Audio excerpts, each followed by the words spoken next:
എന്തൊക്കെയാ ഹൈദരാലിയെ കുറിച്ച് പറയുന്നത്? നേരത്തെ പറഞ്ഞല്ലോ നല്ല ടീമിന്റെ കൂടെ വർക്ക് ചെയ്യുന്നുള്ളൂ.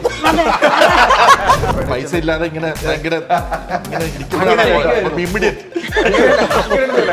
അതിലേക്ക് എത്താൻ കാരണം അതിന്റെ പുറത്ത് ഞാൻ കണ്ടു. സിനിമകളൊന്നും കണ്ടിട്ടില്ല. ഒന്നും വന്നില്ലല്ലോ എന്ന് വിചാരിച്ചിരിക്കുകയാണ്. എന്തെങ്കിലും പ്രശ്നം ഉണ്ടായോ? ആട് 3 എന്നത്തേക്കെന്നുള്ളൊരു പ്ലാനിങ്ങിലേക്ക് വന്നിട്ടുണ്ട്. വിജയ്, അജിത്ത്, രജനീകാന്ത് മുതൽ പ്രഭാസ് തൊട്ട് ഇപ്പോൾ പാൻ ഇന്ത്യൻ ആർട്ടിസ്റ്റുകൾ കൂടി വരുന്നു. അപ്പോൾ അവരുടെ സിനിമകൾ വരുന്ന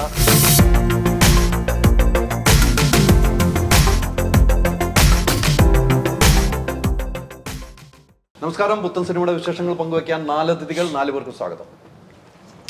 പുത്തൻ സിനിമയുടെ ഭാഗമായിട്ട് 4 പേരും വന്ന് ഫുള്ള് UK കറങ്ങിയിട്ട് വന്നപ്പോഴാണ് ഈ പടം ഫുള്ള് UK അടിച്ചു പൊളിച്ചു നേരാണ്. അങ്ങനെയല്ലേ? ആണ്. ഒരു ഹോളിഡേ ആയിരുന്നു, പെയ്ഡ് ഹോളിഡേ. അതെനിക്ക് ഇഷ്ടപ്പെട്ടു. പെയ്ഡായിരുന്നു അല്ലേ? എന്തായാലും നല്ലൊരു സിനിമ വീണ്ടും പ്രേക്ഷകർ മുമ്പിലേക്ക് എത്തുകയാണ്. ഡയറക്ടറിൽ നിന്ന് തുടങ്ങാം അല്ലേ? ഒത്തിരി നാളത്തെ സ്വപ്ന പദ്ധതി. അതെ അല്ലേ? എങ്ങനെ കാണുന്നു ഈ സമയം, ഈ മുഹൂർത്തം? ഭയങ്കര എക്സൈറ്റഡ് ആണ്. അത്ര കണ്ടിരുന്നത് ഹാർഡ് വർക്ക് ഞാൻ എൻ്റെ വകയായിട്ട് ഇൻപുട്ട് ചെയ്തിട്ടുണ്ട്. ഓൾമോസ്റ്റ് ഒരു 10 years എന്ന് പറയാം. അത്ര കണ്ട് ഓരോ തവണയും സ്ക്രിപ്റ്റിൽ ഒരു 2010 അവിടെ നടന്നൊരു based on A true incident ആണ്. ഒരു ബേസിക് സ്റ്റോറി അവിടെ നിന്നാണ് തുടങ്ങിയത്. താങ്കൾ UK തന്നെയാണല്ലോ? ഞാൻ UK തന്നെയാണ്. അപ്പോൾ അവിടെ നിന്നുണ്ടായ ഒരു കഥയാണത്. അതിങ്ങനെ എങ്ങനെ ഇംപ്രവൈസ് ചെയ്യാം because I already came late. സിനിമയ്ക്ക് അത് വളരെ ലേറ്റായിട്ട് ചെയ്യാൻ വരുന്നതാണ്. ഇവൻ ദോ ഐ വാസ് അംബീഷ്യസ് എങ്കിൽ കൂടി. അപ്പം നന്നായൊരു പടം വരണമെന്ന് ആഗ്രഹമുണ്ടായിരുന്നു. അപ്പോൾ അത്ര കൊണ്ട് ഹോംവർക്ക് തന്നെ ചെയ്തിട്ടുണ്ട്. ഇനി പ്രേക്ഷകരുടെ കയ്യിലാണ്. ജൂൺ 28 എന്ന് പറഞ്ഞാൽ പ്രേക്ഷകർ വിധി കാത്ത് നമ്മളിരിക്കാം. വോട്ടൊക്കെ ചെയ്തിട്ടിരിക്കണമല്ലോ അല്ലേ? ഇവരൊക്കെ വെച്ച് അഭിനയിപ്പിച്ച് ഇവരൊക്കെ സ്ഥാനാർത്ഥിയായിട്ട് നമ്മൾ നിർത്തിയിട്ടുണ്ട്. ഇനി വിജയിപ്പിക്കേണ്ടത് പ്രേക്ഷകരാണ് അല്ലേ? നമുക്ക് നോക്കാം അല്ലേ അതിഥി? അതിഥിയാണ് താരം. അതെ. അതിഥി എന്താണ് ഈ കഥാപാത്രമില്ലേ? എൻ്റെ ഇതില് കഥാപാത്രത്തിന്റെ പേര് ലവ്ലി എന്നാണ്.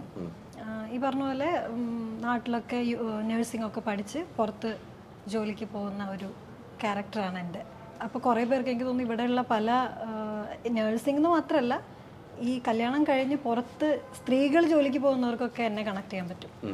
അപ്പം അങ്ങനത്തെ ഒരു കഥാപാത്രമാണ്. ഫാമിലിയോടും ജോലിയോടും വളരെയധികം ആത്മാർത്ഥതയുള്ളൊരു സ്ത്രീയായിട്ടാണ് ഇതിൽ അഭിനയിക്കുന്നത്. എനിക്ക് തോന്നുന്നു എല്ലാ സാധാരണ സ്ത്രീകൾക്കും കണക്ട് ചെയ്യാൻ പറ്റുന്ന ഒരു ക്യാരക്ടറാണ്. എനിക്കൊന്നും അവിടെ പോയിട്ട് ആ വീട്ടിലുണ്ടാകുന്ന കുറെ സംഭവങ്ങളാണ് എൻ്റെ ഉള്ളിൽ നടക്കുന്ന കുറെ ഭാര്യ ഭർത്താക്കന്മാരുടെ അത്തരം ഒരു കഥകളാണെന്ന് എനിക്ക് തോന്നുന്നു. ഞാനിത് കുറച്ച് കേട്ട് കഴിഞ്ഞപ്പോൾ എനിക്ക് അങ്ങനെ തോന്നി. അതിനി പ്രേക്ഷകരാണ്, നമുക്ക് കഥ പറയാനും പറ്റില്ല. ഇനി പ്രേക്ഷകരാണ് തീരുമാനിക്കുന്നത്. അവിടെ ഉണ്ടാവുന്ന ചില സംഭവങ്ങൾ, അവിടെ നടന്ന ഒരു ട്രൂ ഇൻസിഡന്റിനെ ബേസ് ചെയ്തിട്ടാണ് നമ്മൾ ഈ സിനിമയും ചെയ്തിരിക്കുന്നത്. ഓരോ കൺട്രിക്കും അവിടുത്തെ ലോസ് ഉണ്ടാവുമല്ലോ. ആ ലോസും ആയിട്ട് ബന്ധപ്പെട്ടിട്ടുള്ള ഒരു സ്റ്റോറിയാണെന്ന് ഇങ്ങനെ പറയാം. ഒരു UK എന്ന കൺട്രിയുടെ ലോ, ഒരു പ്രവാസി കുടുംബം അവിടെ അങ്ങനെ ഒരു പ്രശ്നത്തിൽ വന്ന് പെട്ടാൽ എന്താണ് സംഭവിക്കുക എന്നുള്ളതാണ്. അവിടത്തേക്ക് നിയമവ്യവസ്ഥകൾ കൃത്യമായിട്ടാണല്ലോ. അതെ, ആ നിയമവ്യവസ്ഥയാണ് ഈ സിനിമ പറഞ്ഞു വെക്കുന്നത് അല്ലേ? വിജയ് ബാബുവിനെ സംബന്ധിച്ചിടത്തോളം പ്രൊഡ്യൂസറാണ്, നടനാണ്, ഇപ്പം ഓടി നടന്ന് അഭിനയിക്കുന്നുണ്ട്, പടങ്ങളും ഒന്നിനു പുറകെ വരുന്നുണ്ട്. ഏതാ ഏറ്റവും സുഖം? അല്ല, അങ്ങനൊന്നും പറയാൻ പറ്റില്ല. ഈ സുഖം ഇപ്പം ഒരു പടം പ്രൊഡ്യൂസ് ചെയ്ത് പൈസ വന്നാൽ അതാണ് ഏറ്റവും നല്ല സുഖമുള്ള പരിപാടി. അത് ടെൻഷൻ അടിക്കണം. എന്നാലും ആക്ടിങ് വൈസ് നമുക്ക് ഇഷ്ടമുള്ള ആണ്, നമുക്ക് അഭിനയിക്കാൻ ഇഷ്ടമാണ്. ഈ അഭിനയം എന്ന് പറയുന്നത് എന്നെ സംബന്ധിച്ചിടത്തോളം പേഴ്സണലി അതൊരു സെൽഫ് കോൺഫിഡൻസ് ബൂസ്റ്റിംഗ് അല്ലെങ്കിൽ മുമ്പോട്ട് പോകാനുള്ളൊരു മോട്ടിവേഷനാണ്. നമുക്ക് ഒരു ആക്ടറായിരിക്കുമ്പോൾ we have to have self discipline, അങ്ങനെ കുറേ കാര്യങ്ങൾ. അപ്പം നമുക്കത് വരുമ്പോൾ ലൈഫ് സ്റ്റൈലിൽ തന്നെ ഒരു ടോട്ടൽ ചേഞ്ച് വരും. You have to look better, you have to get up early in the morning. അപ്പം അങ്ങനെയൊക്കെ ഒരുപാട് ലൈഫ് സ്റ്റൈൽ ചേഞ്ചസ് എനിക്ക് പേഴ്സണലി കൊണ്ടുവരാനായിട്ട് ആക്ടിംഗ് എന്നുള്ള പ്രൊഫഷനെ സഹായിക്കുന്നുണ്ട്. ഈ സിനിമയിലേക്ക് എങ്ങനെയാണ് എത്തുന്നത്? ഈ സിനിമയിലേക്ക് എത്തുന്ന ഒരു റൂട്ട് ഉണ്ടാവുമല്ലോ. ഈ സിനിമയിലേക്ക് എത്തിയത് എന്നെ വിളിച്ച് അഭിനയിക്കണമല്ലോ. അത് തീർച്ചയായിട്ടും. എങ്കിലും ഒരു UK ആണ് ചിത്രീകരണം, കൂടുതൽ ദിവസം UK നിൽക്കണം, മറ്റെല്ലാ പ്രോഗ്രാം മാറ്റിവെച്ച് പോകുന്നു. അപ്പോൾ എങ്ങനെയാണ് ഈ സബ്ജക്റ്റിലേക്ക് എനിക്ക് പറ്റിയൊരു വേഷമാണെന്ന് തീരുമാനിക്കുമല്ലോ? ഹൈദരാലിയടുത്ത് ഞാൻ മുമ്പ് പറഞ്ഞിട്ടുണ്ട്, നമുക്ക് അഭിനയിക്കുന്ന ഒരു ടൈമുണ്ട്. പ്രൊഡക്ഷൻ നടക്കുമ്പോൾ നമ്മൾ അതിലേക്ക് ഒരിക്കലും ഇല്ല. പക്ഷേ ഞാൻ എൻ്റെ ഒരു ഇയർ അങ്ങനെ ഡിവൈഡ് ചെയ്യാറുണ്ട്. ഇത് അഭിനയിക്കുന്ന സമയം, ഇത് പ്രൊഡക്ഷൻ സമയം, ഇത് പ്രൊഡക്ഷനിൽ അഭിനയിക്കുന്ന സമയം. അപ്പോൾ ആ സമയത്ത് എനിക്ക് പറ്റിയൊരു ക്യാരക്ടർ എന്ന് അവർക്ക് തോന്നിയത് കൊണ്ടായിരിക്കാം അതിൽ വന്ന്. ഞാൻ ചെയ്യുന്നത് ഒരു റിയൽ ലൈഫ് ക്യാരക്ടറാണ്. അവിടുത്തെ ഒരു ലോയർ, അല്ലെങ്കിൽ അവിടുത്തെ കോർട്ടിൽ പ്രാക്ടീസ് ചെയ്യുന്ന ബാരിസ്റ്റർ അല്ലേ? അതെ, ബാരിസ്റ്ററാണ്. അപ്പം അങ്ങനെ ഒരു ആളവിടെ ഉണ്ട്. അദ്ദേഹത്തിൻ്റെ നിങ്ങളാണ് ഇവരുടെ വിധി തീരുമാനിക്കുന്നത്. ഞാൻ വിധിയല്ല, അവർക്ക് വേണ്ടി ഫൈറ്റ് ചെയ്യുന്ന അവർക്ക് വേണ്ടി ഫൈറ്റ് ചെയ്യണം. വിധി ജഡ്ജി പറഞ്ഞു. അല്ല, അവർക്ക് വേണ്ടി ഫൈറ്റ് ചെയ്യുന്നുണ്ട്. ആര് ഫൈറ്റ് ചെയ്ത് വിജയിക്കുന്നുള്ള സിനിമ കണ്ട് തീരുമാനിക്കാം. എന്തായാലും ഇപ്പൊ നേരത്തെ പറഞ്ഞല്ലോ, ഇങ്ങനെ ഈ സബ്ജക്റ്റിലേക്ക് വേണമെന്ന് ഇവർ തീരുമാനിക്കും. അപ്പൊ വിജയ് ബാബു എന്നൊരു വ്യക്തി ഈ സിനിമയിലേക്ക് ഞാൻ അഭിനയിച്ചാൽ എൻ്റെ ഈ വേഷം എനിക്കും കൂടെ ഒന്ന് അല്ല, അങ്ങനെയുള്ള ക്യാരക്ടേഴ്സ് ഞാൻ ചെയ്യാറുള്ളൂ. ബിക്കോസ് എനിക്ക് പറ്റുമെന്ന് എനിക്ക് തോന്നുന്ന ക്യാരക്ടേഴ്സ്, ഇപ്പോൾ നേരത്തെ പറഞ്ഞ പോലെ കോൾസ് ഒരുപാട് വരാറുണ്ട് അഭിനയിക്കാനായിട്ട്. പക്ഷേ നമുക്ക് വളരെ കുറച്ച് സിനിമകളിൽ മാത്രം അഭിനയിക്കുന്ന ഒരാളാണ്. അപ്പോൾ ആ ക്യാരക്ടർ എനിക്ക് സൂട്ട് ആവണം, അല്ലെങ്കിൽ I could do justice to that ക്യാരക്ടറിന് ഫീൽ ചെയ്യുമ്പോഴാണ്, ചെറുതാണെങ്കിലും വലുതല്ല, ഇപ്പോൾ ഒരു സീനിൽ അഭിനയിച്ചാലും അതെനിക്ക് ചെയ്യാൻ പറ്റും എന്നെനിക്ക് കോൺഫിഡൻസ് ഉണ്ടെങ്കിൽ മാത്രമേ ചെയ്യുള്ളൂ. അതേപോലെ തന്നെയാണിത്. അപ്പോൾ ഇത് ബിനോനെ വിളിച്ചിട്ട് എൻ്റെ കഥ പറയുമ്പോൾ ഐ റിയലൈസ് വൈ ഈ കോൾ മീ. എനിക്കത് എന്തുകൊണ്ട് എന്നെ വിളിച്ചു എന്നുള്ളതിൻ്റെ റീസൺ എനിക്ക് ആ ക്യാരക്ടർ വായിച്ചപ്പോൾ മനസ്സിലായി, സിനിമയിൽ കാണുമ്പോൾ മനസ്സിലായി. അതെ, എന്നെ സംബന്ധിച്ചാണ് എനിക്ക് ഇമ്മീഡിയറ്റ് കൺഫർമേഷൻ കിട്ടിയൊരു എന്താ പറയുക ക്യാരക്ടറാണ് വിജയവാസ്. കാരണം ഞാൻ പൈസ ഇല്ലാതെ ഇങ്ങനെ ഭയങ്കര ഇങ്ങനെ ഇരിക്കുമ്പോഴാണ് ഇമ്മീഡിയറ്റ് ഒന്നും അത് UK ഫ്രൈഡേ ചെന്ന് കഥ പറയുന്നു. ഞാൻ ആകെ ചോദിച്ചാൽ അവിടെ ഇപ്പൊ ക്ലൈമറ്റ് എന്താണ്, ഒരു മണിക്കൂറുള്ള ഇമ്മീഡിയറ്റ് കൺഫർമേഷൻ. അത്രയും കൺഫർമേഷൻ എനിക്ക് ആരും തന്നിട്ടില്ല. ഇമ്മീഡിയറ്റ്ലി പറഞ്ഞു, ഓക്കെ നമ്മളിത് ചെയ്യുന്നു, ഞാനിത് ചെയ്യുന്നു. ഇമ്മീഡിയറ്റ് ഷെയ്ക്കാൻ തന്നു. കുറെ ആളോടൊപ്പം നിൽക്കുകയും ചെയ്യാം. അതെ, ഏറ്റവും ആദ്യം പറഞ്ഞ പെയ്ഡ് ഹോളിഡേ എന്നുള്ള പറഞ്ഞു. അതാണ് അതിനകത്ത് ഏറ്റവും വലിയ പോയിന്റ് ആയിട്ട് എനിക്ക് തോന്നിയത്. ഒരു കുറെ നാളുകളായി കണ്ടിട്ടൊന്നും പോകും അല്ലേ? ഇടയ്ക്ക് എവിടെയെങ്കിലും വെച്ച് കണ്ടിട്ടുള്ളൂ. അതെ, അതിനാണ് ലാസ്റ്റ് കണ്ടല്ലേ. അതിനുശേഷം പുതിയൊരു സിനിമ നായകനായിട്ട് എത്തുകയാണ്. എന്ത് തോന്നുന്നു? വളരെ സന്തോഷവാനാണെന്ന് എനിക്കറിയാം. ഇത്തരമൊരു സബ്ജക്ട് കേട്ട് കഴിയുമ്പോൾ UK ഷൂട്ടിംഗ് നടത്താൻ പറഞ്ഞതല്ലേ, UK താങ്കളൊക്കെ ഇതിന്റെ ഭാഗമായി കുറെ നാളുകൾ ഓടി എന്നാണ് എനിക്ക് തോന്നുന്നത് ഈ സിനിമയ്ക്ക് വേണ്ടി അല്ലേ? അങ്ങനെയാണ് എനിക്ക് കുറെ ആളുകൾ സംസാരിച്ച് മനസ്സിലായത്. എന്ത് തോന്നുന്നു? വലിയ സന്തോഷം. കാരണം എൻ്റെ അടുത്ത് വിനോദ് ചേട്ടൻ 2020 തോന്നുന്നു സ്ക്രിപ്റ്റ് അയച്ചത്. അപ്പം ആദ്യം ഇതുപോലെ എന്നെ അയ്യപ്പനും കോശിയും കണ്ടിട്ടാണ് എന്നെ വിളിച്ച് ഞാൻ ആദ്യം എനിക്ക് സ്ക്രിപ്റ്റ് ഒന്ന് അയച്ചു തരുമെന്ന് പറഞ്ഞു. ഞാൻ സ്ക്രിപ്റ്റ് മൊത്തം വായിച്ചപ്പോൾ ഭയങ്കര രസമായിട്ടുള്ള തോന്നി. ഇതുവരെ നമ്മൾ കേൾക്കാത്ത ഒരു ഫ്രഷ് ആയിട്ടുള്ളൊരു സബ്ജക്റ്റാണ്. ഈ പറയുന്ന പോലെ UK ഒരു നിയമവ്യവസ്ഥയിലൂടെ ഒരു ഫാമിലി സഞ്ചരിക്കുന്ന ഒരു പരിപാടിയാണ് സിനിമ സംസാരിക്കുന്നത്. അപ്പം അതെനിക്ക് ചെയ്യണം എന്ന ആഗ്രഹം, ഭയങ്കരമായിട്ട് ആഗ്രഹം തോന്നി. പിന്നെ വിനോദ് ചേട്ടനുമായിട്ട് ഭയങ്കര ഒരു ഫ്രണ്ട്ഷിപ്പ് ഈ തുടർ ചർച്ചകളിലുണ്ടായി. സിനിമയ്ക്ക് അപ്പുറത്തേക്കൊരു ബന്ധം വിനോദ് ചേട്ടനുമായിട്ടുണ്ടായി. അപ്പം ഓരോ സ്റ്റേജിലും പുള്ളിയുടെ കൂടെ പല സ്ട്രഗിൾ സ്റ്റേജിലും നിൽക്കാൻ പറ്റി. ചില പോയിന്റിലൊക്കെ നമ്മളിത് പിന്നെ എപ്പോഴെങ്കിലും ചെയ്താലോ എന്നൊക്കെ പറഞ്ഞ് മാറ്റി വെച്ചൊരു സിറ്റുവേഷനൊക്കെ ഉണ്ടായിരുന്നു. അപ്പോൾ അതൊക്കെ തരണം ചെയ്ത് വളരെ ഡീസൻ്റായിട്ട് നല്ല രീതിയിൽ ഇപ്പം ഒരു ഹീറോ ഓറിയൻറ്റഡ് അല്ലാണ്ട് ഒരു നല്ലൊരു സിനിമ ഉണ്ടാക്കണം എന്നുള്ളൊരാഗ്രഹമായിരുന്നു വിനോദ് ചേട്ടൻ ഉണ്ടായിരുന്നത്. അപ്പം അത് കറക്റ്റായിട്ട് ഫുൾഫിൽ ചെയ്യാൻ പറ്റുന്നു. ഈ അയ്യപ്പനും കോശിയും എന്നൊരു സിനിമയ്ക്ക് അപ്പുറത്തേക്ക് വന്ന മറ്റ് ക്യാരക്ടർ വെച്ചും എന്നും നമ്മൾ ഇഷ്ടപ്പെടുന്ന അയ്യപ്പനും കോശിയും തന്നെയാണ്, അതിനൊരു മാറ്റമില്ല. പിന്നീട് വരുന്ന സബ്ജക്റ്റുകൾ എങ്ങനെയാണ് സെലക്ട് ചെയ്യുന്നത്? എങ്ങനെയാണ് പലത് പാളിച്ച വരാറുണ്ട്, എങ്ങനെയാണ് സെലക്ഷനിലേക്ക് പോകുന്നത്? സെലക്ഷനിലേക്ക് ഈ പറയുന്നത് പോലെ എനിക്ക് എന്തെങ്കിലും ചെയ്യാൻ അതായത് ഇപ്പോൾ ഒരു സീനാണെങ്കിൽ പോലും അതിനകത്ത് ആ സിനിമയിൽ എൻ്റെ ക്യാരക്ടർ പ്ലേ ചെയ്യുന്നതിന് എന്തെങ്കിലും ഇമ്പോർട്ടൻസ് ഉണ്ടോ എന്നാണ് ഞാൻ പ്രധാനമായിട്ടും നോക്കാറുള്ളത്. പിന്നെ ഈ പറയുന്ന പോലെ നമുക്ക് പെർഫോമൻസ് ഓറിയൻറ്റഡ് ആണോ, നല്ല ടീമാണോ, അത് നല്ല സിനിമയായിട്ട് പുറത്തു വരുമോ, ഇതൊക്കെ ശ്രദ്ധിക്കാറുണ്ട്. നമ്മുടെ ഒരു സീനാണെങ്കിലും ഓക്കെ, നമുക്ക് പറ്റുന്നതാണെങ്കിൽ പ്രേക്ഷകരുടെ മനസ്സിലിരിക്കുന്നതാണെങ്കിൽ നമ്മൾ അതിനകത്ത് കൈ കൊടുക്കുന്നു അല്ലേ? അതിഥിയും അങ്ങനെ തന്നെയാണ്. എനിക്ക് അതിഥി കുറെ സിനിമകൾ അങ്ങനെയൊക്കെ സെലക്ട് ചെയ്ത് തന്നെയാണ് വരുന്നത്. യാത്ര അങ്ങനെ തന്നെയാണ് അല്ലേ? അങ്ങനെ യാത്ര എങ്ങനെയാന്ന് ചോദിച്ചാൽ നമുക്ക് വരുന്നതിലല്ല എടുക്കാൻ പറ്റും. വരുന്നതിൽ എനിക്കും കൂടി സമാധാനവും സന്തോഷം തോന്നുന്ന സിനിമകളാണ് ഞാൻ എടുത്തിട്ടുള്ളത് ഇതുവരെ. അപ്പോൾ അങ്ങനെ തന്നെയാണ് ഞാനും പോകുന്നത്. നല്ലത് വരട്ടെ. അല്ല, നല്ലത് വരുന്നുണ്ടല്ലോ. ഞാൻ ചെയ്തതെല്ലാം എനിക്ക് വളരെ നല്ല പ്രൊജക്റ്റുകളായിരുന്നു. ഒന്നും അങ്ങനെ ഒരു മോശം സിനിമ അല്ലെങ്കിൽ മോശം ടീമിൽ പോയിട്ട് അങ്ങനെ ചെയ്യേണ്ടി വന്നിട്ടില്ല. എല്ലാം നല്ലത് തന്നെയായിരുന്നു. വളരെ കുറവാണെങ്കിലും എനിക്ക് വളരെ പേഴ്സണലി വളരെ സന്തോഷവും, നമുക്കൊരു സിനിമ കഴിഞ്ഞ് വീട്ടിലെത്തുമ്പോൾ അല്ലെങ്കിൽ ആ ഒരു സിനിമ ചെയ്തു അതിപ്പോൾ തിയേറ്ററിൽ ഹിറ്റാണെങ്കിലും അല്ലെങ്കിലും നമുക്കൊരു വർക്ക് ചെയ്തു, നമുക്കെല്ലാം അതൊരു പാഷനാണ് എല്ലാവർക്കും. എനിക്ക് പാഷനാണ്. അപ്പം അതിൻ്റെ ഒരു സന്തോഷം കൂടി ഞാൻ ഓരോ സിനിമയിൽ നിന്ന് ഞാൻ ആഗ്രഹിക്കാറുണ്ട്. അല്ലാതെ പുറമേക്ക് ഭയങ്കര സക്സസ്സും ഞാൻ ഉള്ളിൽ ഹാപ്പി അല്ലെങ്കിൽ പിന്നെ ഒന്നും കാര്യമില്ലല്ലോ. അപ്പോൾ ഞാൻ അതാണ് മെയിൻലി നോക്കുന്നത്. അപ്പോൾ എല്ലാം ചേർന്ന് വരുമ്പോൾ ഞാൻ വളരെ കുറഞ്ഞ സിനിമകളായിരിക്കും, പക്ഷെ ഞാൻ പേഴ്സണലി ഹാപ്പിയാണ്.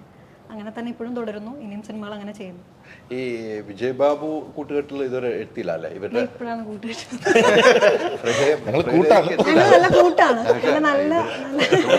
പ്രൊഡക്ഷൻ ചെയ്തുകൊണ്ടിരിക്കുകയാണ്. അപ്പൊ അതിലേക്ക് എത്തി പറഞ്ഞല്ലോ നല്ല ടീമിന്റെ കൂടെ വർക്ക് ചെയ്യുന്നുള്ളത്.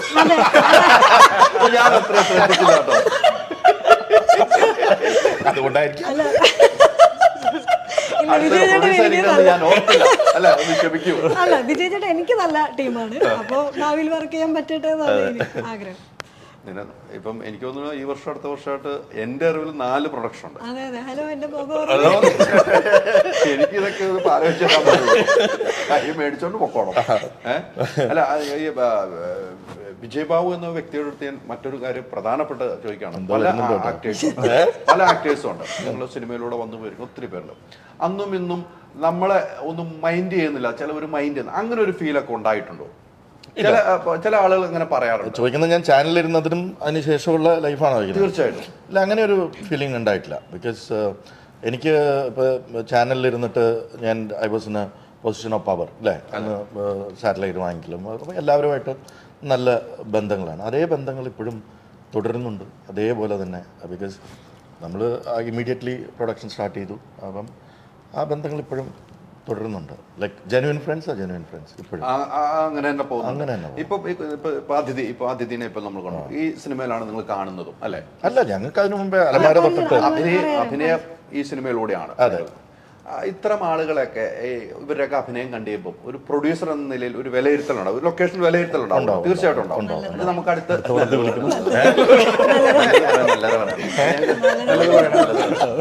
ഞാൻ കേട്ടിരുന്നു. ഇല്ല, ഞാൻ പറയല്ലേ, ഇത് അതിഥിയുടെയും അനുവിൻ്റെയും സിനിമയാണ്. ഇത് കംപ്ലീറ്റ്ലി ഞാൻ അനുവിനെ കുറിച്ച് ആദ്യം പറയാം. അനു എന്ന് പറയുന്ന ഒരു ആക്ടറിനെ മലയാള സിനിമ വേണ്ട രീതിയിൽ ഉപയോഗിച്ചിട്ടില്ല തീർച്ചയായിട്ടും എന്ന് വിശ്വസിക്കുന്ന ഒരാളാണ് ഞാൻ. Because I have seen his performance this film. ഞാൻ ഈ സിനിമ കണ്ടതാണ്. അതേപോലെ തന്നെ അതിഥി ആസ് എൻ ആക്ട്രസ് എനിക്ക് എൻ്റെ മൈൻഡിലുള്ളത് തന്നെയാണ്. പല സിനിമകളുടെ കാസ്റ്റിംഗ് വരുമ്പോഴും അതിനെക്കുറിച്ച് ആലോചിച്ചിട്ടുണ്ട്, പക്ഷേ എന്തുകൊണ്ടോ നടന്നില്ല.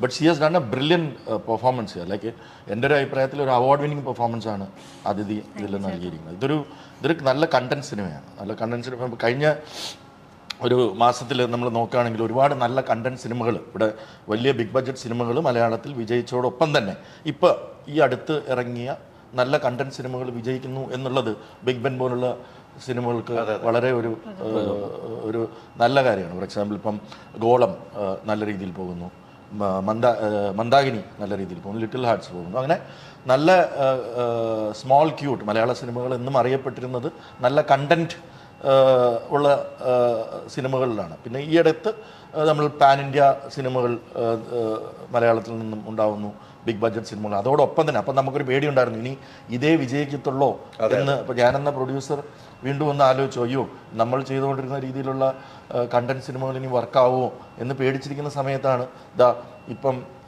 ചെറിയ നല്ല സിനിമകൾ വിജയിക്കുന്നു.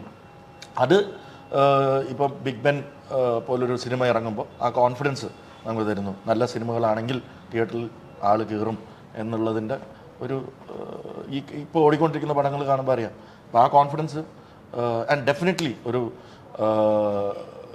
എക്സലൻറ്റ് കണ്ടൻറ്റാണ്. UK എന്ന രാജ്യം മലയാള സിനിമയിൽ ഇത്രയും അതിൻ്റെ ബ്യൂട്ടി എക്സ്പ്ലോർ വേറൊരു സിനിമയിലും ചെയ്തിട്ടുണ്ടാവില്ല എന്ന് ഞാൻ ഉറപ്പിച്ച് പറയാം. കാരണം ഇതുവരെ അത് ബിനോയും അല്ലെങ്കിൽ ഫുൾ ടീം UK ആയതുകൊണ്ടായിരിക്കാം വേറൊരു സിനിമയ്ക്കും കിട്ടാത്ത ലൊക്കേഷനുകളുടെ പെർമിഷൻ എടുക്കാൻ അവർക്ക് കഴിഞ്ഞിട്ടുണ്ട്. അതായത് വേറൊരു മലയാള സിനിമയിൽ അല്ലെങ്കിൽ ബോളിവുഡ് സിനിമകളിലായിരിക്കാം ചിലപ്പോൾ അങ്ങനെയുള്ള ലൊക്കേഷനുകൾ. Because it's very expensive to get. ഞാൻ തന്നെ സർപ്രൈസ് ആയിപ്പോയി. ചില ലൊക്കേഷനുകൾ ലൈക്ക് ലണ്ടനിലെ ഏറ്റവും ബിസിയസ്റ്റ് ലൊക്കേഷനുകളിൽ പോലും പെർമിഷൻ എടുത്ത് ഷൂട്ട് ചെയ്യാൻ ഈ സിനിമയ്ക്ക് കഴിഞ്ഞിട്ടുണ്ട്. അപ്പം UK ഇത്ര ഭംഗിയായിട്ട് എക്സ്പ്ലോർ ചെയ്തിട്ടുള്ള വേറൊരു മലയാള സിനിമ ഉണ്ടായിട്ടുണ്ടോ എന്ന് ചോദിച്ചാൽ എനിക്ക് സംശയമുണ്ട്. അത് അവിടെ ഉള്ള ഒരു ജീവിതം ഞാനത് കാൽക്കുലേറ്റ് ചെയ്യും. നമ്മൾ ഇത് പോകുമ്പോൾ ഇതെങ്ങനെ മുതലാവുന്നത് ഇത് ഇപ്പോൾ ഞാൻ ചോദിക്കുന്നത് എത്ര കോസ്റ്റ് ഇതിന്, ഇവിടെ എത്ര പെർമിഷൻ. അപ്പോൾ ഈ പെർമിഷൻ്റെ കോസ്റ്റൊക്കെ ഇട്ട് ഞെട്ടിയിട്ടുണ്ട്. അപ്പോൾ ഞാൻ വെച്ചിട്ട് എങ്ങനെ മുതലാവും. പക്ഷേ ആ സിനിമയുടെ ഫ്രെയിംസ് നമ്മൾ കാണുമ്പോൾ അത് ലൈക്ക് അത് സ്പെൻഡ് ചെയ്തതിൽ നന്നായി എന്ന് തോന്നുന്നു. സിനിമയ്ക്ക് വേണ്ട സ്ഥലങ്ങൾ തന്നെയാണ്. ആ വേണ്ട സ്ഥലങ്ങൾ അല്ലെങ്കിൽ നമ്മളൊരു രാജ്യത്ത് പോയി ഷൂട്ട് ചെയ്യാണ്. അപ്പോൾ അത് മാക്സിമം അത് എക്സ്പ്ലോർ ചെയ്യുക, ആ ലൈഫ് എക്സ്പ്ലോർ ചെയ്യുക എന്നുള്ള. അവിടെ പോയിട്ട് ഇൻഡോർ ചെയ്തിട്ട് വല്ല കാര്യമുണ്ടോ? അവിടെ പോയി ഇൻഡോർ ചെയ്തിട്ട് ഒരു കാര്യമില്ല. അപ്പോൾ അത് എക്സ്പ്ലോർ ചെയ്യുക എന്നുള്ളത് അത് ബിനോവും ടീമും ഗംഭീരമായിട്ട് അത് എക്സ്പ്ലോർ ചെയ്തിട്ടുണ്ട്. അത് സിനിമ കാണുമ്പോൾ മനസ്സിലാവും. അത്തരം ഒരു പെർമിഷനൊക്കെ അവിടെ ഒത്തിരി ബുദ്ധിമുട്ടുകൾ അനുഭവിച്ചിരുന്നു. എങ്ങനെയാണ്? പെർമിഷൻ അത്യാവശ്യമാണ്. പെർമിഷൻ ബുദ്ധിമുട്ടുകൾ അനുഭവിച്ചോ? കുറച്ചധികം പേപ്പർ വർക്ക്സ് ഉണ്ട്. റിസ്ക് അസസ്മെൻറ്റ്, അങ്ങനെ കുറച്ച് കാര്യങ്ങളുണ്ട്. പിന്നെ കോവിഡ് റെഗുലേഷൻസ്, ഇങ്ങനെ കുറേ പേപ്പർ വർക്കുണ്ട്. അത് നല്ലൊരു ടാസ്ക്കാണ് ഇത്രയും പേപ്പർ വർക്ക് ഇരുന്ന് ചെയ്യുക എന്ന് പറഞ്ഞാൽ. അപ്പം അതെല്ലാം പെർഫെക്റ്റ് ആണ് ആണെങ്കിൽ പെർമിഷൻ തരുന്നത്. ഈ അതിഥി ഇവർ രണ്ടുപേരും നായകൻ നായികയാകുന്നു, അത് ഈ സ്ക്രിപ്റ്റൊക്കെ കഴിഞ്ഞപ്പോൾ ഇവരിലേക്ക് തന്നെ എത്താനുള്ള ഒരു സാഹചര്യം ഉണ്ടാവുമല്ലോ. അതിനെക്കുറിച്ച് ചോദിച്ചു കഴിഞ്ഞാൽ 12th മാനിൽ ഞങ്ങൾ രണ്ടുപേരായിരുന്നു. അതെ അതെ, അത് തന്നെയാണോ? അത് കഴിഞ്ഞപ്പോഴാണ് എനിക്ക് അനുവിനെ ഞാൻ നേരത്തെ നോട്ട് ചെയ്തിട്ടുണ്ടായിരുന്നു. അനുവിനെ നോട്ട് ചെയ്തത് എനിക്ക് തോന്നുന്നു സെവന്തര എന്ന മൂവി മുതൽ അനുവിനെ ഞാൻ വാച്ച് ചെയ്തിട്ടുണ്ട്. അപ്പം ഞാനിതിൻ്റെ വർക്ക് നടത്തുന്നു. പിന്നെ അതിലേക്ക് എത്താൻ കാരണം അതിൽ അതിൻ്റെ ഷോർട്ട് ഫിലിം ഞാൻ കണ്ടു. സിനിമകളൊന്നും കണ്ടിട്ടില്ല. സിനിമകൾ കണ്ടിട്ടുണ്ട്, പക്ഷേ എനിക്ക് ആ ഷോർട്ട് ഫിലിമാണ് കണ്ട സിനിമയൊക്കെ. കാരണം ചെറിയ സിനിമകൾ റിലീസ് ആവാറില്ല. എന്റെ നാരായണിക്ക് എൻ്റെ നാടിൻ്റെ ഷോർട്ട് ഫിലിം ഉണ്ടോ. അപ്പം അതിനകത്ത് എൻ്റെ സിനിമയ്ക്ക് ആവശ്യം എല്ലാ ഇമോഷൻസും ഓൾമോസ്റ്റ് കവേർഡാണ്. അപ്പം അത് അതിലേക്ക് പെർഫോം ചെയ്യാൻ പറ്റുന്നത്. കാരണം ഇത് നന്നായി പെർഫോം ചെയ്യുന്ന ഒരു ക്യാരക്ടറാണ് ലവ്ലി എന്നുള്ളത്. അത് സിനിമ കാണുമ്പോൾ മനസ്സിലാവും. അപ്പം ആ ഒരു പടം കണ്ടപ്പോൾ മനസ്സിലായി ഈ കുട്ടിക്ക് ഇത് പറ്റും. അങ്ങനെയാണ് ഈ കുട്ടിയിലേക്ക് ഉണ്ടായത്. ഷോർട്ട് ഫിലിം ആണ് അപ്പം വഴിത്തിരിവുണ്ടാക്കിയ ഈ സിനിമയിലേക്ക്. ചെറിയ സിനിമകൾ അവിടെ UK റിലീസ് ആകാറില്ല. അപ്പം അതുകൊണ്ട് തന്നെ അദ്ദേഹം പറഞ്ഞ പോലെ പോസിബിലിറ്റി കുറവാണ് UK. ഇപ്പോഴാണ് ചൂടെ വൈഡ് സിനിമകൾ വരുന്നത് അല്ലേ? എന്താ അതിൻ്റെ ഇടയ്ക്ക് അല്ല, ഞാൻ ആ കോവിഡ് സമയത്ത് ആരും സിനിമകൾ ഒന്നും ചെയ്യാതിരുന്ന സമയത്ത് ഞാൻ ചെയ്തിരുന്നു. അതാണ് എന്റെ നാരായണിക്ക് എന്ന് പറഞ്ഞ ഒരു ഷോർട്ട് ഫിലിം. അപ്പൊ അത് ഭയങ്കര നല്ല റീച്ചായ ഒരു ഷോർട്ട് ഫിലിം ആയിരുന്നു. ഒത്തിരി അത് മതിലുകളെ ബേസ് ചെയ്തിട്ടുള്ള ഒരു സംഭവം, അങ്ങനെ റീച്ചായ ഒരു സംഭവം. അപ്പൊ അതിൽ നിന്ന് വന്നുകൊണ്ട് ഭാഗ്യം ആ സമയത്ത് അങ്ങനെ ഒരു ഷോർട്ട് ഫിലിം ചെയ്തത് ഇപ്പോൾ നന്നായി തോന്നുന്നു. ആ നല്ലതാണ്. ഷോർട്ട് ഫിലിം എന്താണെങ്കിലും ഒരു പ്രൊഡക്റ്റ് അല്ലേ. ഇപ്പൊ എല്ലാവരും ഫോണിൽ ഓരോ സിനിമകളും ഏതാണെങ്കിലും നമുക്ക് കൊടുക്കാൻ പറ്റുന്ന നല്ല വർക്കാണെങ്കിൽ ചെയ്യാം. പിന്നെ ഈ പറഞ്ഞതുപോലെ ഇപ്പോൾ പറഞ്ഞൊരു പോയിന്റ് ആട്ടോ, വിജയ് ബാബു എന്ന് പറഞ്ഞ വ്യക്തി പറയുമ്പോൾ, വിജയേട്ടൻ പറയുമ്പോൾ വേണ്ട രീതിക്ക് ഉപയോഗിച്ചിട്ടില്ല എന്ന് സ്വയം തോന്നിയിട്ടില്ലേ? മലയാള സിനിമ എന്നെ വേണ്ട രീതിക്ക് ഉപയോഗിച്ചിട്ടില്ല അങ്ങനെ തോന്നിയിട്ടുണ്ട്. അതായത് ഇപ്പോൾ നമുക്ക് ഒരുപാട് സുഹൃത്തുക്കളുണ്ടല്ലോ. ഇപ്പം ഞാൻ സിനിമയിൽ വരുന്നതിന് മുന്നേ വളരെ ചെറുതിലെ ലൊക്കേഷൻസും ഈ പറയുന്ന എല്ലാ ആൾക്കാരുമായിട്ടും പരിചയവും ഒക്കെ ഉണ്ടായിരുന്നു. അപ്പോൾ നമുക്ക് ആ ഒരു തുടങ്ങിയ സമയത്ത് ഒരു ആവശ്യമില്ലാത്തൊരു പ്രതീക്ഷ ഉണ്ടാവും ആ ഒരു ഇമ്മെച്യൂർഡ് സമയത്ത്. അപ്പോൾ നമ്മളൊക്കെ വിചാരിക്കും ഓക്കെ ഇത് ഭയങ്കര ഈസി ആവും എന്നല്ലെങ്കിൽ ഇത് ഭയങ്കര എളുപ്പമായിരിക്കും എന്നുള്ളൊരു ധാരണയിലൊക്കെയാണ് സത്യം പറഞ്ഞാൽ ആദ്യം തീവ്രമായി കഴിഞ്ഞ സമയത്തൊക്കെ നമ്മൾ ഒരുപാട് സുഹൃത്തുക്കളുണ്ട്, അവരൊക്കെ സിനിമ ചെയ്യുന്നുണ്ട്, അപ്പോൾ അതിലേക്കൊക്കെ നമ്മൾ ഉൾപ്പെടും എന്നൊക്കെ ഒരു തെറ്റിദ്ധാരണ അന്നുണ്ടായിരുന്നു. പക്ഷേ അത് അവരെയും കുറ്റം പറഞ്ഞിട്ട് കാര്യമില്ല. ഒരു സിനിമയ്ക്ക് ആവശ്യമായ ആൾക്കാരാണല്ലോ എപ്പോഴും നമുക്ക് സെലക്ട് ചെയ്യുന്നത്. അപ്പോൾ അതിൻ്റെ ഒരു രൂപം കൊണ്ടും മെച്യൂരിറ്റി കൊണ്ടും പരുവപ്പെട്ടിട്ടുണ്ടാവില്ലായിരിക്കും അന്ന്. അപ്പോൾ ഇപ്പോഴാണ് നല്ല നല്ല സത്യം പറഞ്ഞാൽ അയ്യപ്പനും കോശി എന്ന് പറയുന്ന സിനിമയ്ക്ക് ശേഷമാണ് ഒരു ഐഡൻറ്റിറ്റി എനിക്ക് കിട്ടുന്നത്. അതിന് മുന്നേ ഞാൻ ചെയ്ത ക്യാരക്ടേഴ്സ് എല്ലാവർക്കും അറിയാം, പക്ഷേ അത് ഞാനാ ചെയ്തതെന്ന് ആൾക്കാർക്ക് പറഞ്ഞു കൊടുക്കണം. അപ്പോൾ അയ്യപ്പനും കോശിയിലും CPO സൂചിച്ചതിന് ശേഷം അനു എന്ന് പറയുന്ന ഒരു ആക്ടറിനെ എല്ലാവരും ഐഡൻറ്റിഫൈ ചെയ്തു. അപ്പം അത് ഭയങ്കര ഗുണമായിട്ടുണ്ട്. പിന്നെ അതിന് ശേഷമാണ് ഞാൻ കുറച്ചുകൂടെ ഞാൻ ആഗ്രഹിച്ച തരത്തിലുള്ള സ്ക്രിപ്റ്റുകളും സിനിമകളിലൊക്കെ ഭാവം നടന്നതും. അപ്പം ഇപ്പം ഉപയോഗിക്കപ്പെടുന്നുണ്ടെന്ന് തന്നെയാണ് നമ്മൾ സ്വയം വിശ്വസിച്ചിരിക്കുകയാണ്. നമുക്ക് പരാതികളൊന്നുമില്ല, അനുഭവങ്ങളൊന്നുമില്ല. അവരുടെ നഷ്ടം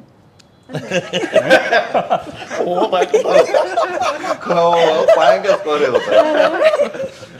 അവരുടെ നഷ്ടമല്ല, എന്ത് ചെയ്യാൻ പറ്റും? നമ്മളിവിടെ ഉണ്ട്. പക്ഷെ ഈ കൂട്ടുകെട്ട് എന്ന് പറയുന്ന സാധനം നിലനിന്ന് പോണെങ്കിലും പാടാണ് സിനിമാ മേഖല. ആ ഗ്യാങ് ഒരു കൂട്ടുകെട്ട് വന്നില്ലല്ലോ എന്ന് വിചാരിച്ചിരിക്കുകയാണ്. ഒരു കൂട്ടുകെട്ട് സിനിമയ്ക്ക് അത്യാവശ്യമാണ് എന്ന ഒരു തിരിച്ചറിവുണ്ടായി. പക്ഷെ ആ കൂട്ടുകെട്ടിൽ പോകുമ്പോൾ നമുക്ക് സിനിമ കിട്ടാത്ത എന്തുകൊണ്ടാണ് ആ കൂട്ടുകെട്ട് അങ്ങനെയെന്ന് പിന്നീട് ചിന്തിച്ചോ. ആ കൂട്ടുകെട്ട് നമ്മൾ വിശ്വസിക്കുന്നു, പക്ഷെ പല സിനിമകൾ അവരെടുക്കും, പക്ഷെ നമ്മളെ ഉൾപ്പെടുത്തുന്നില്ല അവര്. അല്ല അങ്ങനെ ഉൾപ്പെടുത്തുന്നില്ല എന്നല്ല. അപ്പം അതാ പറഞ്ഞത്, നമ്മളുടെ ഒരു ആവശ്യമില്ലാത്ത പ്രതീക്ഷയാണല്ലോ അത്. അപ്പോൾ ചിലപ്പോൾ സിനിമ കാണുമ്പോൾ നമുക്ക് മനസ്സിലാവും ചിലപ്പോൾ ഓക്കെ ഞാൻ ചെയ്യുന്നതിനേക്കാൾ നന്നായിട്ട് ഇപ്പോൾ ചെയ്ത ആക്ടർ ചെയ്തിട്ടുണ്ടല്ലോ. അപ്പം അങ്ങനത്തെ വിഷമങ്ങളൊന്നുമില്ല. ഞാൻ പറഞ്ഞത് ഇപ്പോൾ ഈ ടീം കണ്ടല്ലോ, ഇതിപ്പോൾ ഞങ്ങൾ ചിലപ്പോൾ ഇനി അടുത്ത പടങ്ങൾ ചെയ്യുമായിരിക്കും. അപ്പോൾ അങ്ങനെയാണല്ലോ നമ്മൾ ഓരോ സിനിമ കഴിയുന്നതോറും വലിയ ഫ്രണ്ട്സ് സർക്കിൾസ് ഉണ്ടാവും, സൗഹൃദങ്ങളുണ്ടാവും, നല്ല നല്ല ചർച്ചകളുണ്ടാവും. അപ്പം അതെന്നൊക്കെ തന്നെയാണ് അടുത്ത സിനിമകളിലേക്ക്. സിനിമയിൽ നമ്മൾക്കൊരു സിനിമ കരാറ് വരെ ഉറപ്പിച്ചതിന് ശേഷം വേണ്ട എന്ന് വെച്ച ചരിത്രമാണ് ഇല്ല. താങ്കൾ വേണ്ട? ഇല്ല. ഞാൻ കമ്മിറ്റ് ചെയ്ത പടങ്ങളെല്ലാം ഞാൻ ചെയ്തിട്ടുണ്ട്. ഞാൻ അങ്ങനെ കമ്മിറ്റ് ചെയ്തതിന് ശേഷം വേണ്ടെന്ന് വെച്ചിട്ടില്ല ഇതുവരെ. അവരോ നമ്മളും വേണ്ടെന്ന് വെച്ചിട്ടില്ല? ഇല്ല. അത്തരം പ്രശ്നങ്ങളൊന്നും ഉണ്ടായിട്ടില്ല. പ്രശ്നങ്ങളൊന്നും ഞാൻ ഫേസ് ചെയ്തിട്ടില്ല. നമ്മൾ എവിടെയെങ്കിലും ഒന്ന് കയറി പോകാന്ന് ഓർക്കുമ്പോൾ ഒരു റൂട്ടിലും അങ്ങ് എത്തുന്നില്ല. കൂടി ഇട്ട് കൊടുത്തായിരുന്നല്ലോ. പക്ഷേ ഇത്തരം ഒരു കൂട്ടുകെട്ട് എന്നുള്ള കാര്യം മലയാള സിനിമയിലുണ്ടെന്ന കാര്യത്തിൽ യാതൊരു സംശയമില്ല. ആ കൂട്ടുകെട്ടിൽ തുടർന്നും പടങ്ങൾ പോകുന്നുണ്ട്. പിന്നെ നല്ല സൗഹൃദങ്ങൾ, നല്ല സിനിമകൾ വരുള്ളൂ. കാരണം നമുക്ക് ഒരു ലൊക്കേഷനിൽ നമ്മൾ ഒരു സീൻ കമ്പോസ് ചെയ്യുമ്പോൾ പോലും ആ ഫ്രണ്ട്ഷിപ്പ് ഇല്ലെങ്കിൽ നമുക്ക് പല സാധനങ്ങളും ഒന്നുകൂടെ ഇംപ്രവൈസ് ചെയ്യാനോ അല്ലെങ്കിൽ നല്ല രസമായിട്ട് ചെയ്യാനോ ചിലപ്പോൾ പറ്റില്ല. അപ്പം വന്ന് കണ്ട് പരിചയപ്പെട്ട് കുറേ അപരിചിതത്തോടു കൂടെ ചെയ്യുന്നതിനേക്കാൾ എത്രയോ നല്ലതാണ് നല്ലൊരു സൗഹൃദം ഉണ്ടെങ്കിൽ. ഓരോ സീക്വൻസുകളും നമുക്ക് ചെയ്യാനും അത് രസമാക്കാനും പറ്റും. വിജയുടെ ഇപ്പം തന്നെ മലയാള സിനിമയിൽ എനിക്കിപ്പോൾ കുറേ നേരത്തെ പറഞ്ഞു ചെറിയ ചെറിയ സിനിമകൾ, അവിടെയും ഈ തിയേറ്ററുകൾ പല പ്രശ്നങ്ങളായി എനിക്ക് പേഴ്സണലി എന്നെ വിളിച്ച് പറഞ്ഞ പ്രൊഡ്യൂസർമാരുണ്ട്. അത്തരമൊരു സംഭവം ഇപ്പോഴും തുടരുന്നുണ്ട് തിയേറ്ററുകാരുടെ. ഇപ്പം നമ്മുടെ ഒരു ചെറിയ സിനിമയാണല്ലേ, നമ്മുടെ ഒരു ചെറിയത് ഇത് വരുമ്പോൾ അത്ര ഒരു ഭയം, ഇതിലൊരു അഭിനയിക്കുന്ന ഒരു വ്യക്തിയെന്ന് മാറ്റി നിർത്തി പ്രൊഡ്യൂസർ എന്ന നിലയിലാണ് ചോദിക്കുന്നത്. ഈ തിയേറ്റർ ഇടുമ്പോൾ ഇത്ര ചെറിയ സിനിമകൾക്ക് വേണ്ട സ്പേസ് കൊടുക്കുന്നില്ല, അതിപ്പോഴും തുടരുകയാണ്. അതിനൊരു നിയന്ത്രണം ഉണ്ടാവുന്നില്ലല്ലോ. അത് എല്ലാ ഇൻഡസ്ട്രിയിലുള്ള പ്രോബ്ലമാണ്. ഇത് മലയാള സിനിമയിൽ മാത്രമൊന്നുമല്ല, ഏത് ഇൻഡസ്ട്രി പോയാലും ചെറിയ സിനിമകൾക്ക് അതിൻ്റേതായ പ്രോബ്ലംസ് ഉണ്ട്. ബിക്കോസ് ഇനിഷ്യലുകൾ കുറവായിരിക്കും. അപ്പം പിന്നെ നല്ല സിനിമകൾ വിജയിച്ച ചരിത്രമുണ്ട്. ഇപ്പം ജയ ജയ ജയ ഹേ എന്ന് പറയുന്ന സിനിമ കൊച്ചു സിനിമയായിട്ട് ട്രീറ്റ് ചെയ്യോ, വലിയ സിനിമയായിട്ട് ട്രീറ്റ് ചെയ്യും. ഇവിടെ 50 ദിവസം തിയേറ്ററിൽ ഓടിയില്ല. അപ്പം അങ്ങനെ നല്ല സിനിമകൾ അവരിപ്പോൾ ഞാൻ ചെയ്തിട്ടുള്ളതെല്ലാം മിക്കവാറും കുറേ ബിഗ് ബഡ്ജറ്റ് സിനിമകൾ ചെയ്തിട്ടുണ്ടെങ്കിലും മങ്കിപ്പൻ തൊട്ടിട്ട് അടികപ്പേരെ കൂട്ടുമണി തൊട്ടിട്ട് ഇങ്ങോട്ട് ഹോം വരെയുള്ള സിനിമകളെല്ലാം ചെറിയ കണ്ടന്റ് സിനിമകളാണ്. അതൊക്കെ പല രീതിയിൽ ജനങ്ങൾ കണ്ടുല്ലോ. അപ്പോൾ അതേപോലെ തന്നെ തിയേറ്ററിൻ്റെ ഇഷ്യൂ എന്ന് പറയുന്ന എല്ലാ ഇൻഡസ്ട്രിയിലും ഉണ്ട്. അത് അവർ നമ്മളൊരു കൊച്ചു ഇൻഡസ്ട്രി ആണെങ്കിലും നമ്പർ ഓഫ് ഫിലിംസ്, അതായത് 175 തൊട്ട് 200 വരെ സിനിമകൾ ഇറങ്ങുന്ന ഒരു സ്ഥലമാണ് കേരളം. അത് ഇൻഡസ്ട്രി നമ്മുടെ ടോട്ടൽ പോപ്പുലേഷൻ വെച്ച് നോക്കുമ്പോൾ അത് വളരെ കൂടുതലാണ്. തമിഴിലും തെലുങ്കിലും 200-225 ഉണ്ട്. അപ്പം ഞാൻ പല ഇൻ്റർവ്യൂവിലും പറഞ്ഞിട്ട് 52 ആഴ്ചയാണ് നമുക്കുള്ളത് അല്ലേ. അതിൽ മഴ കഴിയണം, പിന്നെ സ്കൂൾ റീ ഓപ്പണിംഗ് ടൈം, പിന്നെ പാൻ ഇന്ത്യൻ സിനിമകളുടെ സമയം. ഇപ്പം വിജയ്, അജിത്ത്, രജനീകാന്ത് മുതൽ പ്രഭാസ് തൊട്ട് ഇപ്പോൾ പാൻ ഇന്ത്യൻ ആർട്ടിസ്റ്റുകൾ കൂടി വരുന്നു. അപ്പോൾ അവരുടെ സിനിമകൾ വരുന്ന, അല്ലെങ്കിൽ big budget, big pan Indian, pan south സിനിമകൾ വരുന്ന ആഴ്ചകൾ അങ്ങോട്ടും ഇങ്ങോട്ടും നോക്കിക്കഴിഞ്ഞാൽ നമുക്ക് ഒരു 30 ആഴ്ചയാണ് മലയാള സിനിമകൾ കിട്ടുന്നത്. ഈ 30 ആഴ്ചയിൽ 175 പടങ്ങൾ ഇറങ്ങാനുണ്ട്. അപ്പം it's A problem of plenty. അങ്ങനെ വരുമ്പോൾ തിയേറ്ററും റണ്ണിങ്ങും ഒരു കോസ്റ്റ് ഉണ്ടല്ലോ. തിയേറ്റർ റണ്ണിങ് ഒരു കോസ്റ്റ് ഉണ്ട്. അപ്പോൾ അവരെ സംബന്ധിച്ചിടത്തോളം ഒരു സിനിമ ഹോൾഡ് ഓവർ ആയി കഴിഞ്ഞാൽ പിന്നെ it's their choice whether to. അപ്പം നല്ല സിനിമകൾ ആൾ കയറി കഴിഞ്ഞാൽ അത് മാറ്റില്ല. പക്ഷേ ഞാൻ പലതും പറഞ്ഞിട്ടുണ്ട്, മലയാള സിനിമയെ പ്രയോറിറ്റി കൊടുക്കണം. അന്യഭാഷാ ചിത്രങ്ങൾ വെച്ച് കമ്പയർ ചെയ്യുമ്പോൾ മലയാള സിനിമകൾക്ക് പ്രയോറിറ്റി കൊടുക്കണം എന്ന് പല സെഷൻസിലും പറഞ്ഞിട്ട് ഇപ്പം അതിനൊരു സൊല്യൂഷനായി വരുന്നുമുണ്ട്. എല്ലാവരും മലയാള സിനിമകൾക്ക് പ്രയോറിറ്റി കൊടുക്കുന്നു. ഞാൻ പറഞ്ഞ അന്യഭാഷാ ചിത്രങ്ങൾ വമ്പൻ പാൻ ഇന്ത്യൻ, പാൻ സൗത്ത് സിനിമകൾ വന്നോട്ടെ. അല്ലാത്ത അൺഹേർഡ് ആയിട്ടുള്ള സിനിമകൾ അവിടുത്തെ ആർട്ടിസ്റ്റിനൊരു മാർക്കറ്റ് ഉണ്ടാക്കാൻ വേണ്ടി കേരളത്തിലെ തിയേറ്ററുകൾ കൊച്ചു സിനിമകൾ മാറ്റിവെച്ച് കൊടുക്കരുത് എന്നുള്ള അഭിപ്രായം മുമ്പും പറഞ്ഞിട്ടുണ്ട്. അത് അത്യാവശ്യമാണ്. അതിപ്പം അത് വരുന്നുണ്ട്. കണ്ടന്റ് സിനിമകൾ ഓടുന്നുണ്ട്. നല്ല സമയമാണ്. ഇപ്പോൾ ഒരുപാട് ബിഗ് സിനിമകളൊന്നും ഇല്ലാത്ത സമയമാണ് ജൂൺ ജൂലൈ. ഇപ്പം അങ്ങനെ പണ്ടൊക്കെ നമ്മൾ ഈ സീസൺ എന്നൊക്കെ പറഞ്ഞിരുന്നു. ഇപ്പം അങ്ങനെ സീസണൊന്നുമില്ല. ഇപ്പോൾ സ്കൂൾ റീ ഓപ്പണിംഗ് ആണ്, ജൂണിൽ സിനിമ ഇറക്കരുതെന്ന് പണ്ട് പറഞ്ഞു. എത്ര സിനിമകൾ നന്നായിട്ട് ഓടുന്നു അല്ലേ. മാർച്ചിൽ പരീക്ഷയാണ്, സിനിമകൾ ഇറക്കരുതെന്ന് പറഞ്ഞു. മലയാള സിനിമയിലെ കഴിഞ്ഞ ഏറ്റവും വലിയ ഹിറ്റുകൾ ഉണ്ടായത് ഈ ഫെബ് എൻഡ് മാർച്ചിലാണ്. പ്രേമലുവും മഞ്ഞുമൽ ബോയ്സും ബ്രഹ്മയുഗവും പോലുള്ള സിനിമകൾ 3-4 സിനിമകൾ ഒരേ രീതിയിൽ പരീക്ഷാ സമയത്ത് ഓടി റെക്കോർഡ് കളക്ഷൻ ഉണ്ടാക്കി. അപ്പോൾ അങ്ങനെ ഒരു സീസണില്ല. അപ്പോൾ അങ്ങനെ ഒരു സമയം നോക്കി കറക്റ്റ് ആ 4 P's ഓഫ് മാർക്കറ്റിംഗ്, അത് പ്രോഡക്റ്റ്, പ്രൈസ് ആൻഡ് പ്രൊമോഷൻ എന്ന് പറയുന്ന പോലെ ആ കറക്റ്റ് സമയത്ത് ഇറക്കിയാൽ കുഴപ്പമുണ്ടാവില്ല എന്നാണ്. ഇപ്പം ബിഗ് ബെൻ ഇറങ്ങുന്ന സമയം എന്നെ സംബന്ധിച്ചിടത്തോളം ആസ് എ പ്രൊഡ്യൂസർ പറയുകയാണെങ്കിൽ വളരെ നല്ലൊരു സമയമാണ്. വലിയ ബിഗ് ബഡ്ജറ്റ് സിനിമകളൊന്നുമില്ല. സൈലൻ്റായിട്ട് പോയി 28-ന് ഇറങ്ങാം, തിയേറ്ററുകൾ അത്യാവശ്യം കിട്ടും. അപ്പോൾ അങ്ങനെയുള്ള സിനിമകൾ ഇഷ്ടപ്പെടുന്നവർ വരും. അപ്പോൾ ആ ഇറക്കുന്ന സമയം കൂടെ നോക്കിയാൽ ഈ പ്രശ്നം വരില്ല എന്നുള്ളതാണ് തോന്നുന്നത്. തീർച്ചയായിട്ടും. ഇപ്പം ഇനി പുതിയ കുറേ സിനിമകൾ വരുവരായി. ഏതാണ് ആദ്യത്തെ സിനിമ? പ്രൊഡക്ഷൻ പടക്കളം എന്ന് പറഞ്ഞ സിനിമയാണ്. അത് അനൗൺസ് ചെയ്ത സിനിമയാണ്. അത് ജൂലൈയിൽ തുടങ്ങുന്നു. കോളേജ് ബേസ്ഡ് സ്റ്റോറിയാണ്. വേറെ ഉണ്ടല്ലോ, ഉണ്ട് ആ ലിസ്റ്റുകളൊന്ന് കേൾക്കാൻ. ആട് 3 പ്രീ പ്രൊഡക്ഷൻ നടക്കുന്നു. കാലൻ്റെ തങ്കക്കുളം എന്ന് പറയുന്ന സിനിമ ലാൽജു സാറിൻ്റെ സിനിമ. അങ്ങനെ കുറെ പിന്നെ ഉണ്ടല്ലോ അങ്ങനെ പോരെ, ഓർത്തിരിക്കണ്ട എല്ലാവരും. വേറൊരു കൂട്ടുകെട്ടും കൂടെ തുടങ്ങിയിട്ടുണ്ട്. വരുന്നുണ്ട് പറയാം അല്ലേ അല്ലേ? അപ്പം സിനിമകൾ ഇങ്ങനെ ഓരോന്നായിട്ട് അങ്ങ് വരികയാണ്. ഈ ആട് 3 എന്നത്തേക്കെന്നുള്ള ഒരു പ്ലാനിങ്ങിലേക്ക് വന്നിട്ടുണ്ടോ? അതിന്റെ സ്ക്രിപ്റ്റിങ്ങിലാണ്. സെക്കൻഡ് ഹാഫും കൂടെ തീർന്നു കഴിഞ്ഞാൽ ഏകദേശം ഈ വർഷം ഷൂട്ട് ചെയ്യും. ഈ വർഷം ഷൂട്ടിംഗ് തുടങ്ങും. അതാണ് ആ ഒത്തിരി പ്രതീക്ഷ. അത് ഇച്ചിരി ബിഗ് ബഡ്ജറ്റ് ആണ്, ഇച്ചിരി ഒരുപാട് വർക്കുകളാണ്. മഴ സമയത്തൊന്നും ഷൂട്ട് ചെയ്യാൻ പറ്റില്ല, വലിയൊരു സെറ്റും കാര്യങ്ങളും ഒക്കെ വേണ്ട സിനിമയാണ്. അപ്പം അതിൻ്റെ ഈ വർഷം ഷൂട്ട് ചെയ്യാൻ തന്നെയാണ് പ്ലാൻ. അങ്ങനെയാണ് ഡേറ്റ്സ് ലോക്ക് ചെയ്തിരിക്കുന്നത്. അതുകൊണ്ടാണ് നമ്മൾ അനൗൺസ് ചെയ്തത്.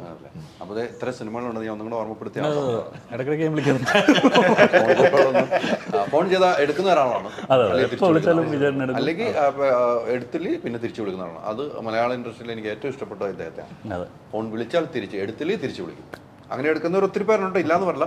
ഞാൻ തിരിച്ചു വിളിച്ചിരിക്കും. അല്ല, ഈ ഷൂട്ടിന് പിന്നെ വിജയനെ ഞാൻ പല സ്ഥലത്തും വെച്ച് കണ്ടിട്ടുണ്ടെന്നല്ലാതെ ഞങ്ങൾ അങ്ങനെ സംസാരിച്ചിട്ടില്ല. പക്ഷെ ലണ്ടനിൽ ചെന്നപ്പോഴാണ് നമ്മളെ ഒരു ചേട്ടൻ അവിടെ ഇതിനപ്പുറം ചില കഴിവുകളുണ്ട്. ഒരു നമ്പർ 1 കുക്കാണ്, നന്നായി കുക്ക് ചെയ്യും.